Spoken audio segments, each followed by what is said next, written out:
Last time I was talking about the Cuban Missile Crisis. I left the Russian submarine submerged off the coast of Cuba with the Americans dropping depth charges all around it. Well, the Americans didn't let up on those depth charges, and the temperature in that sub went over 110 degrees. Now, this, plus the constant jolting of the sub by the exploding depth charges, got the Russians kind of agitated.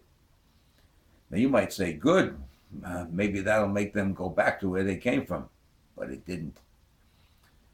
One of the admirals cracked under the pressure and was ready to launch the nuclear warheads with New York City and Washington, D.C. as their designated targets.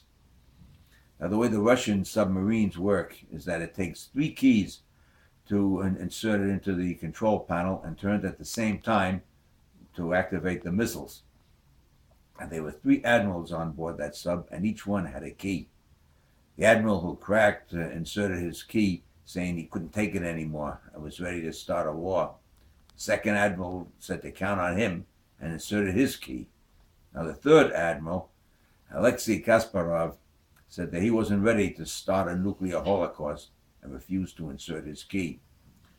Well, gentlemen, he said, since there isn't going to be a nuclear war, let's surface and see what the Americans want. That was back in 1962.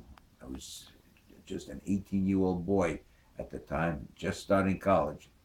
And had it not been for the courage and restraint of that one man, I might never have seen 19, nor any of my friends, nor the rest of the world ever again.